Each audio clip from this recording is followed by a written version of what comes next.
आज आप इस संदेश तक कैसे आए? आप इसे छोड़ सकते थे, लेकिन वह कौन सी शक्ति थी जिसने आपको इस संदेश को पढ़ने के लिए विवश किया? वह क्या है जो आपके मन के तार को इस संदेश के तार से जोड़ देता है? आपने एक निश्चित परिवार में ही जन्म क्यों लिया है? एक व्यक्ति अमीर परिवार में दूसरा गरीब परिवार में जन्म क्यों लेता है? आध्यात्मिक लोगों को दूसरों की अपेक्षा अधिक संघर्ष क्यों करने पड़ते हैं? आखिर क्यों कोई व्यक्ति जन्म से ही नेत्रहीन या रोगों को लेकर जन्म लेता है? विचार करिए, क्या यह सब कुछ अपने आप बिना किसी संतुलन के घटित हो रहा है? इसके पीछे ब्रह्मांड के रहस्य छुपे हुए हैं। आज आपने इस संदेश का चयन अपनी इच्छा से नहीं, ब्रह्मांड की दिव्या संकल्प शक्ति के कारण किया है। तो इस रहस्य को अपनी चेतना को एकाग्र करते हुए हृदय से आत्मसात करो। प्रिय पुण्य आत्माओं, आप खुद नहीं जानते, पर आपकी उपस्थिति पूरे वातावरण को सकारात्मक बना देती है। आप भले इस बात को अभी स्वीकार करने के योग्य ना हो, पर आप विशेष हैं। आपके अंदर अनंत शक्तियों का खजाना छुपा हुआ है। बस देर है अपनी उन्हें शक्तियों से, यह यूं कहें, ब्रह्मांड के रहस्य से जुड़ने का। आपकी विशेषता यह है कि आपके पास प्रेम से भरा हुआ हृदय है। इसलिए आप मुझे अत्यंत प्रिय है।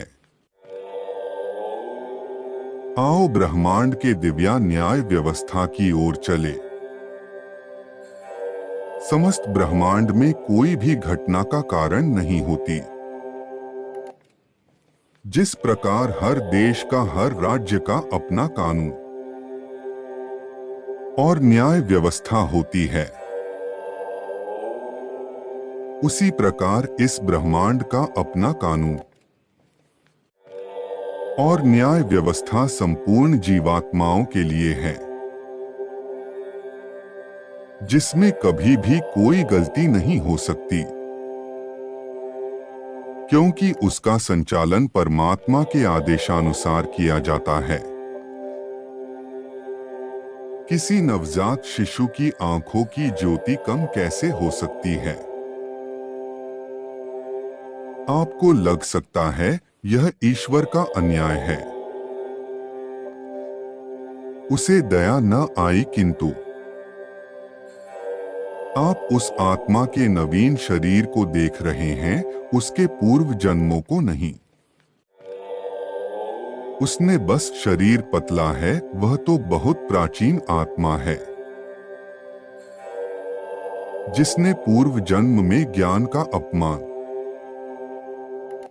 ज्ञान प्रदाता गुरु, माता पिता और धर्म का अनादर इस प्रकार किया कि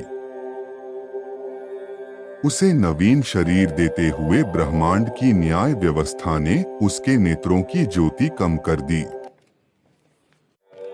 ताकि वह वास्तविक प्रकाश से जुड़ सके और अपनी भूल को सुधार सके। एक व्यक्ति जिसने संपूर्ण जीवन धर्म और सत्य का पालन किया और सदैव अपनी मेहनत से धन कमाया और उस धन से अपने परिवार के साथ साथ आवश्यकता पड़ने पर दूसरों की सेवा करने का मौका नहीं छोड़ा, अधिक से अधिक पुण्य कर्म किया, वही व्यक्ति जब नवीन शरीर धारण करता है तो उसे ब्रह्मांड द्वारा राजा का पुत्र या एक समृद्ध परिवार में जन्म दिया जाता है। इसमें आज की स्थिति के आधार पर मूल्यांकन नहीं किया जा सकता, क्योंकि हम किसी के सर्वत्र जन्मों का व्याख्यान नहीं जानते। मेरे प्रिय, अब मैं तुम्हें उस विषय के बारे में बताने जा रहा हूं जो तुमसे जुड़ा हुआ है। तुम्हारा जन्म विशेष कारण से हुआ है। तुम विशेष हो, इसे स्वीकार करो। तुम्हारे एक नहीं हजारों जन्म हो चुके हैं, जिसमें तुमने आध्यात्मिक के दीपक को प्रज्वलित करते हुए, उसे थोड़ी थोड़ी ऊर्जा प्रदान करते हुए वहां तक पहुंचा दिया जहां दीपक को पूर्ण प्रकाशित होना था। तब तुम इस नवीन शरीर में काली काल में जन्म लेकर आए हो। जिस प्रकार एक एक मुट्ठी से अनाज का पात्र पूरा भरने में समय लगता है, किंतु जितना भर दिया वह खाली नहीं होता, उसी प्रकार आध्यात्मिक मार्ग में हर जन्म में किया गया थोड़ा थोड़ा प्रयास संचित होता रहता है, और जब वही आध्यात्मिक मटका पूरी तरह भर जाता है तो ज्ञान का प्रकाश होता है और व्यक्ति संपूर्ण रहस्य को जान जाता है। मेरी प्रिय, यह जन्म अपने उसी प्रयास को देखने और अनंत प्रकाश में विलीन होने के लिए हुआ है। विचार करो, क्या बाल अवस्था से तुमने आध्यात्मिक मार्ग पर चलने का सोचा भी था? तुम्हारा उद्देश्य और लक्ष्य कुछ और ही था, किंतु ब्रह्मांड की शक्तियों ने उसे एक नवीन मोड़ स्थिति के आधार पर दे दिया। यदि तुम्हारे समक्ष संघर्ष की एक श्रृंखला न खड़ी हो जाती तो तुम कभी इस ओर न मुड़ पाए जिसके लिए तुम आए हो। तुम्हारे आत्मज्ञान का वह मटका पूर्व जन्मों से आदि से अधिक भर चुका है। अब समय है उसे पूरा करने का। ब्रह्मांड किसी एक का चयन केवल उसके व्यक्तिगत लाभ के लिए नहीं, बल्कि बड़े जन समुदाय के लिए करता है। आज तुम जो भी हो और 5 वर्ष पूर्व तुम जो थे, उसमें जमीन आसमान का फर्क होता। यह बदलाव स्थूल शरीर में नहीं बल्कि सूक्ष्म और कारण शरीर में हुए हैं, जिसे बाहरी लोग नहीं देख सकते, किंतु तुम जानते हो। ब्रह्मांड अपने रहस्यों को तुम्हारे समक्ष उजागर करना चाहता है, किंतु तुम अब तक स्वयं संदेह कर रहे हो। तुम्हें ये लग सकता है कि मैं साधारण हूं, मुझ में क्या विशेष है, या फिर मेरी आयु बहुत कम है। तो मैं तुम्हें स्मरण करना चाहता हूं कि तुम इस शरीर को देख रहे हो जो समय समय पर बदलता रहता है। तुम तो प्राचीन आत्मा हो, तुम विशेष हो, क्योंकि तुम्हारे पास प्रेम भरा हृदय है। तुम अन्य को देखकर विचलित होते हो, अधर्म को देखकर तुम्हारा खून खौलता है। आध्यात्मिक प्रकाश की ओर तुम स्वाभाविक रूप से आकर्षित होते हो।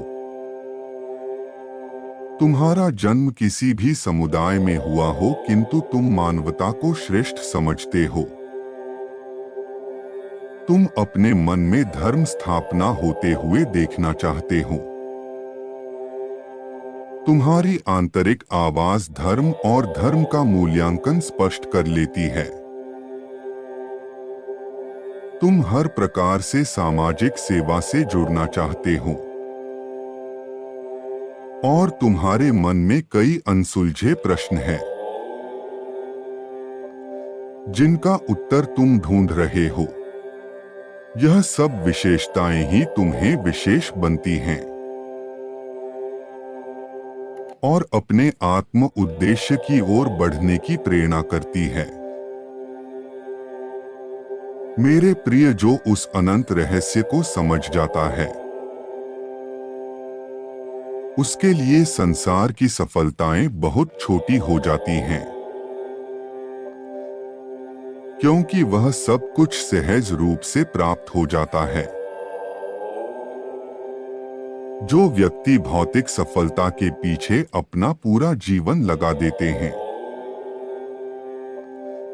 उन्हें अंत में कुछ नहीं मिलता। वही जो व्यक्ति आध्यात्मिक सफलता में अपनी थोड़ी ऊर्जा देते हैं, वे आध्यात्मिक सफलता के साथ साथ भौतिकवाद की सफलता भी प्राप्त कर लेते हैं और उनका नाम इतिहास में दर्ज हो जाता है। अब निर्णय तुम्हें करना है। तुम ब्रह्मांड के चयन को स्वीकार करते हो या चुनौती देते हो। तुम्हें एक जन्म की सफलता चाहिए या ऐसी सफलता जो जन्म जन्मांतर तक तुम्हारे साथ हो जाए? बोलो, क्या तुम ब्रह्मांड के रहस्य को जानने के लिए तैयार हो? यदि हाँ, तो अभी बिना किसी प्रश्न के इस बात को स्वीकार कर लो कि तुम अद्भुत हो।